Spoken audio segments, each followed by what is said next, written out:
everyone. This is Miriam Gilbert here for today's webinar on how to maximize business performance and build highly successful results-driven teams. If you have a passion for your business and if you believe that your organization stands for something important, and if you believe that success should be measured by the impact you can make in serving the higher purpose, then you lead a purposeful business or team. And there are more and more purposeful businesses growing around the world, businesses that are trying to make a difference in their industry and society. Well, that can be tough going.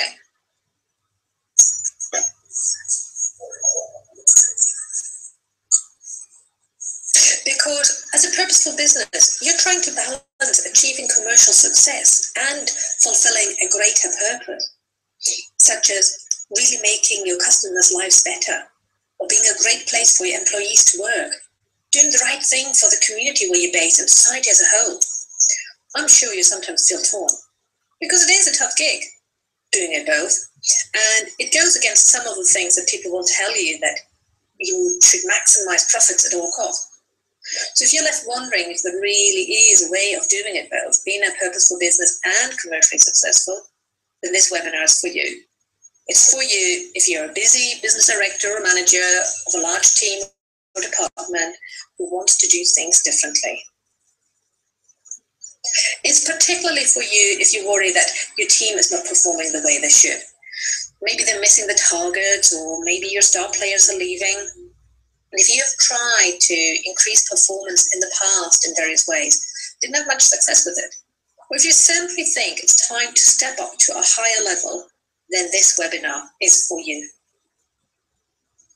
In my 19 years as a business professional and consultant, I have worked with a large range of businesses, small and big, from all kinds of industries. You see, I trained with PricewaterhouseCoopers as a business advisor, and that education was excellent in many ways, and I got to work in lots and lots of different client businesses. But it was also pretty old school, because the assumption always was that there's one right way of operating a business. Yet, going into all these client businesses, what I saw there was often a bit disheartening, because the vast majority of people in these organizations were very dissatisfied with their jobs.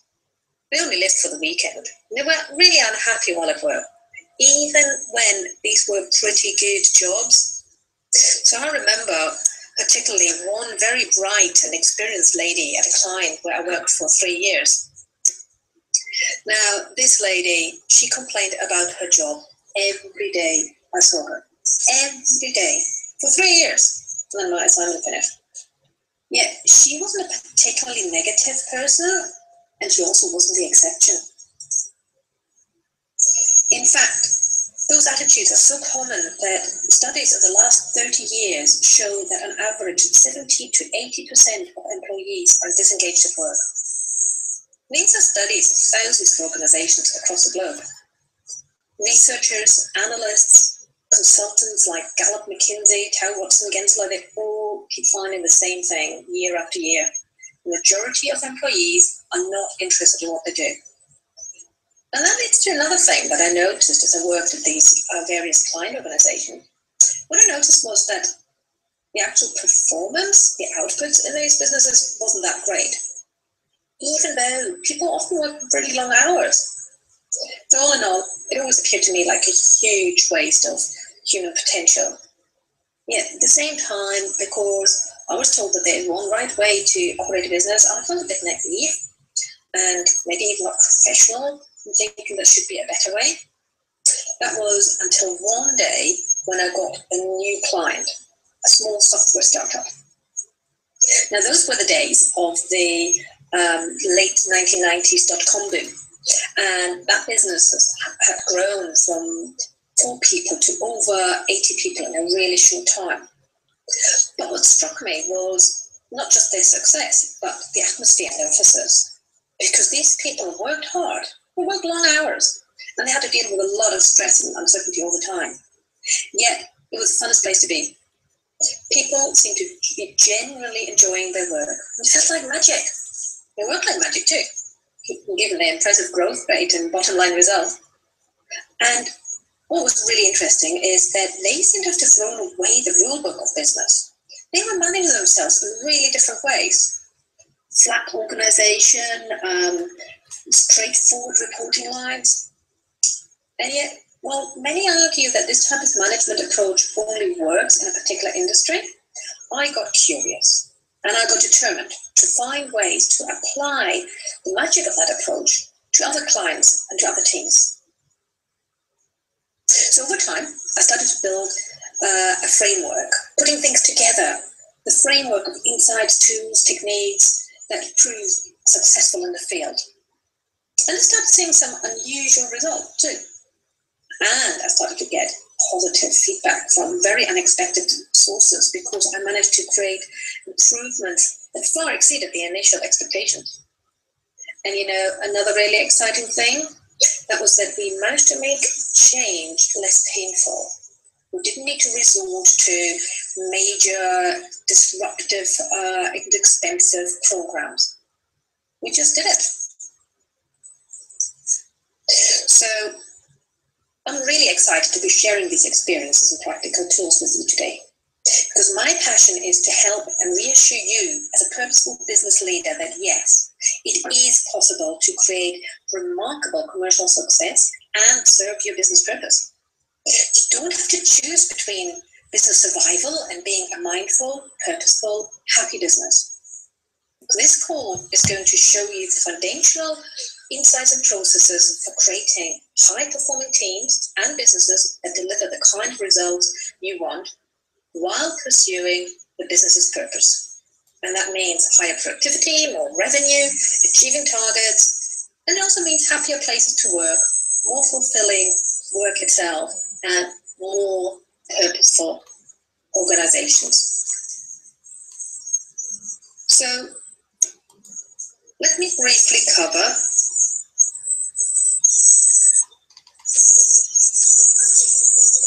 So as we go through the call, you might hear some things that you think are common sense. And that's great, because we're going to show you how to do something uncommonly effective with that. We'll show you a fresh perspective that shows why other efforts to improve in the past didn't work. So you might hear some things that seem unfamiliar or counterintuitive. And I challenge you, if you want to make a real sustainable change in your organization, follow along this webinar. Come along this journey to see how it all will fall in place. Finally, a really common reaction of my clients is to say, yes, Marianne, these insights and techniques sound great, but it would never work in my business.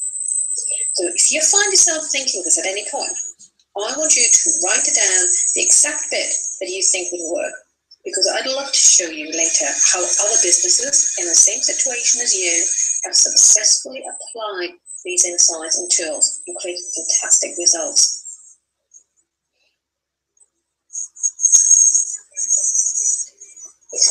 What we will cover. Let me quickly talk you through some of the things that we're going to talk about. What we will do is we will examine the real sources of creativity, productivity, and performance. The real ones, not the make-believe ones that marketeers tell you about. We look at how you can tap into these very same sources that are working miracles, the like of Google, Netflix, but also Johnson & Johnson, Virgin, Nordstrom, Patagonia, John Lewis, Whole Foods, and numerous others.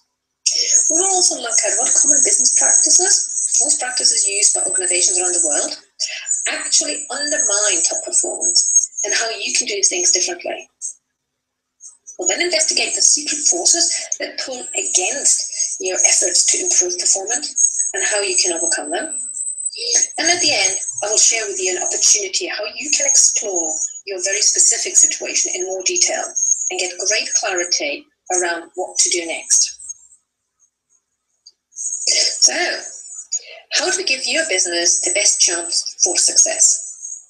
In this first part, we talk about the real sources for success, for productivity, for innovation, and for achieving your business purpose.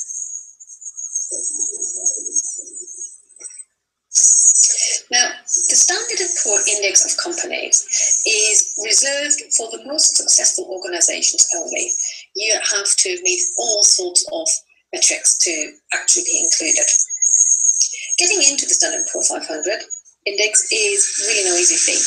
And half a century ago, if you managed to get in to that illustrious group, chances were that your company had a lifespan of around 75 years. Now, fast forward to today, and the average life expectancy of companies on the Standard & Poor's 500 index is 15 years declining. Well, we're really living in a fast-moving world, and no organization is safe. It's true for large and small organizations because over 13 million jobs were lost in the SME sector alone between 2008 and 2014, with 1 million established businesses folding in that period. These are net figures. So how to operate in such an environment? Well, there's some organizations that manage to do that very well. And they do it by managing themselves very differently from the standard rulebook. So, for example, instead of focusing exclusively on things like strategy, efficiency, cost control, instead of trying to force innovation or simply capitalize on technology, these successful organizations, they go upstream to the sources of success because they know that great strategies are produced by people who are engaged in their work. These successful organizations also know that costs will be controlled if employees feel they have a stake in the organization and that their actions matter. And they know that things like innovation and great products come when individuals in an organization are growing and changing, when they take on new challenges, learning new skills, when they entertain new ideas. So when these successful organizations say that their people are their most important assets, they actually really mean it. They don't just pay lip service, they mean it and they really act on it. So one of the first things to do is simple. It's so simple, in fact, that it's often ignored and dismissed as soft and fluffy. Because what these organizations do, one crucial thing is they focus on the happiness of their employees. Now, no, they don't do this inane think positive or let's pretend everything is fine in spite of adversity kind of happiness. No. What they focus on is creating a baseline experience of positivity, baseline experience of positive emotion, positive moods in the present, and positive outlook for the future. And it makes them successful. For example, Pret a Manger, the sandwich chain, attributes its 14% growth of profits in this year to their focus on happy employees. Similarly, HCL, which is a leading IT service company in India, they have seen tremendous, in fact, industry-leading annual growth of 24% since 2006. And they believe that's down to the focus on keeping employees happy. It isn't just luck. Research has shown that happy organizations are 300 times more successful than others. That's because happy organizations are more resilient in the face of ever-accelerating change. They attract and retain great people. They are more creative, more innovative. And you know, what's even more important for you as a purposeful business leader? These organizations are not just successful for themselves, the people and shareholders, but they're better for the society they're part of too.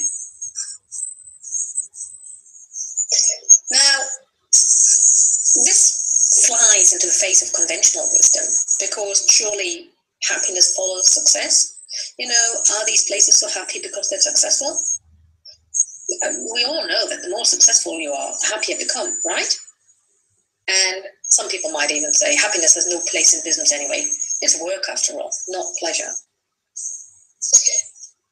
But as it turns out, that's the wrong way to think about happiness. Because brains that are primed for happiness perform much better than those brains that are under stress. The reason is that brains which are under stress, they react to that stress the same way as they would do to a mortal threat like a saber-toothed tiger. And that makes them super focused, which is great when you're running away from a saber-toothed tiger. But it's not good for planning or for creating smart strategies or remembering important facts, or building relationships and creative thinking. Yet these things, they are all essential for success in the modern world. Happy brains, on the other hand, they are very good at building smart strategies, relationships, planning, remembering important facts. And they're even better at saving lives. Sean Aker, the former Harvard professor and consultant, describes this experiment in his great book, The Happiness Advantage, a book I strongly recommend you get. In this experiment, a group of doctors were primed to be in a positive mood by being given a lollipop. Now, when these doctors went on to make a diagnosis, they were 2 times faster making the correct diagnosis than their peers. Even though, and this is the clincher, they didn't even get to eat the lollipop. So it wasn't the sugar rush that helped them. Now, if doctors can be twice as fast and twice as effective just by being given a lollipop, just think what would happen, what could happen in your organization if it was filled with positive brains. Now, at this point, you might be forgiven to react like one of my clients in a large professional institute recently. That gentleman said, Miriam, he said, I do care about my people, I really do, but I'm not the babysitter. I'm not responsible for their happiness, no matter how much I want best for them. And that's a fair point. In fact, I urge you, never ever ever think that you should be your people's babysitter. After all, you or somebody in your organization has hired these people exactly because they're adults, and because you believe them to be capable, reliable, trustworthy, and intelligent. If you don't believe these things to be true for your people, you truly have a bigger problem. Come and speak to me after the webinar if that's the case. But let's assume for the moment that you do believe your employees are all those things. If so, there is absolutely no need for anyone to make them happy. The only thing you need to do, and you should do, is to ensure they can work in an environment that doesn't promote negativity, meaning both the physical and the non-physical work environment. Because we tend to focus much of our time on finding faults and overcoming weaknesses, yet we spend very little effort on looking for positives or celebrating the small things that go well in our work. That means we are depriving our brains of very important positive nourishment, and our performance suffers. So, for you to start doing something different straight away, giving a proverbial lollipop to your people, and to promote more positivity in your business, there's a little exercise you can start doing straight away.